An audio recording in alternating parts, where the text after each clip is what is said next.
Hello and welcome to my special interview with Chicklit Reviews and News. Leah asked me to do this. It's the first time that I've done a video interview, so hope it works and hope you enjoy it. Okay, first question is, can you tell us about your latest novel, It Started With a Kiss? It Started With a Kiss is a novel about following your heart. It's the story of Romilly Parker, who sings with the wedding band, and she meets a handsome stranger on the last Saturday before Christmas. She's just told her best friend Charlie that she loves him. She's absolutely mortified. She goes running away into the Christmas market in the centre of Birmingham, which is beautiful, and trashes a toy stall, and this handsome stranger comes to her aid and they end up kissing. It's a very brief kiss, and she's so blown away by what's happened that she forgets to ask for his name, and when he disappears she decides that she's going to spend the rest of the year trying to find him, or another year trying to find him, till Christmas Eve the following year. So it starts at Christmas, it ends at Christmas, and it's got weddings all the way through the middle of it. Okay, second question. You've mentioned during your vlogs about the fact that you started book 4. Can you tell us anything about it? Still writing it. This time it's set at the seaside. I wanted to write something that was a little bit different, a different setting as well. Obviously my other novels, the first novel was in New York, and then Welcome to My World and It Started With a Kiss have both been in the Midlands and the Black Country, which is where I live and where I come from. So this is set in Brighton, which is very exciting, so I've been doing some nice research down there. And it's got a choir in it, and it has the very last item on a very important list. And that's all I'm going to tell you. I hope you enjoy it. Okay, next question. Where did the idea come from for It Started With a Kiss? It's such an awesome plot. This is Leah's question. It isn't me saying it's an awesome plot, but it is an awesome plot. And I'm sure a lot of people would love to be in Romilly's shoes and be kissed randomly one day by a stranger. The idea came from what if moments. I was talking with some of my friends, and it transpired that all of us had had a moment where you think, what would have happened if I'd done something different? A bit like a sliding doors moment, you know. If you get that kind of, you just catch somebody's eye across a crowded room and you don't know anything about it, but then you always think, I wonder what would have happened if I'd pursued it. And it's about possibility. That was what really interested me. My favourite quote is from Miranda Dickinson, who's no relation that I'm aware of, and she says, I dwell in possibility, and that quote's actually at the front of the novel as well. Because I just wanted to write about someone who just went with the possibility, and Romilly decides, because it's her last year of her 20s, she turns 29 at the start of the novel, and she decides that this is what she's going to do. She's going to spend a year following her heart, and I wanted to see what would happen with that, so that's where the idea came from. Okay, next question. Again, these are Leah's words. It Started With a Kiss is also massively focused on the band Romilly sings with at weddings and other functions, and it added a lot of fun to the book. Thank you very much. As a wedding singer yourself, what's the wackiest gig you've ever done? Oh, there've been many.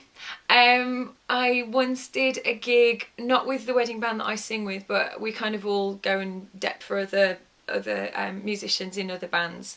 And I did one for a band where everybody dressed up in glam rock stuff, and so before we went on stage I had to do the drummer's makeup, you know, before we went on stage. So that was a bit weird, and we ended up dancing with cardboard guitars, which was the lead singer's idea, and it was just cringeworthy, but you just had to go with it. You can't be embarrassed when you're, you know, doing a status quo impression with a cardboard guitar. So there you go, it's probably the wackiest one.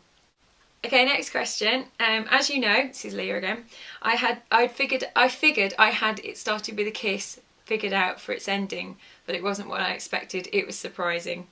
Did you know originally how it was going to end? Did you have the twist in right from the beginning, or is it something that came naturally during editing?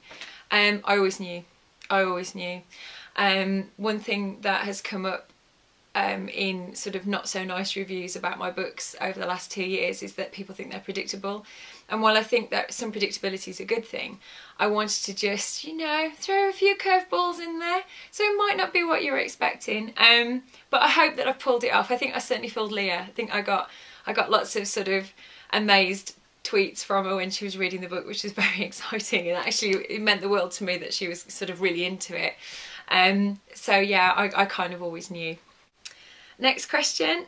This is Leah. If I do say so myself, I feel It Started With a Kiss is your best book to date. Thank you very much. As a writer, do you feel yourself becoming more confident, more sure of yourself as each book progresses? Absolutely. I'm very much serving an apprenticeship, and I feel that very much so with my writing, that it's, you know, I never expected to be a published writer, and so I've really had to learn on the job. You know, I mean, when I wrote Fairytale of New York, I wrote it for fun, I wrote it for myself. I never thought anybody else would read it. When it suddenly becomes, you know, something that other people are going to read, you have to learn how to make it work as a book, not just something that I go, oh, actually I'm quite chuffed with that, which is sort of where I was at when it got discovered. So yes, I do hope that every book that I write, you can see a progression, you can see it, you know, that I'm learning my craft. Not to say that, you know, Fairytale isn't very good. I think it is very good. There's certainly things that I would do differently now, approach differently, but I think it will always have its charm because it was my first one and it was the one that made everything happen. But I do think It Started With a Kiss is my best novel so far, and I hope that with each successive novel that I publish from now, that will be the case as well. Okay, next question. You've been blogging all about It Started With a Kiss all year. How fun has that been? Will you be continuing with the book vlogging even after It Started With a Kiss is out? I hope you're going to say yes, because I love watching your vlogs. Oh, bless you, Leah. Thank you very much. Yes, it's been tremendous fun, and it's been a real eye-opener for me. I started it just as a kind of an experiment for myself, really. I wanted to remember all the different stages of the book, and if I'm really honest, I didn't really know who else was going to watch it. I thought a couple of my friends might be very kind and watch the odd one, but it's been amazing. I mean, we're now every month about 4,500 people are watching this vlog, which is crazy because it's just me, you know, wittering to a camera, normally in my living room. But it has been wonderful, and I've loved the interaction that I've had with people, being able to ask people questions and them ask me questions, and I've really enjoyed that. So I am going to be continuing, you'll be glad to know. I still have the same music on it, still have the same Coffee and Roses bit, but it will say When I Fall in Love, which is going to be the title of book 4. And I'm going to carry it on next year. So please keep asking me questions. I love finding out what people want to know about my books, and that's a great thing. So yep, it's going to continue, and I'm loving every minute of it. I'm definitely a confirmed vlogger from now on.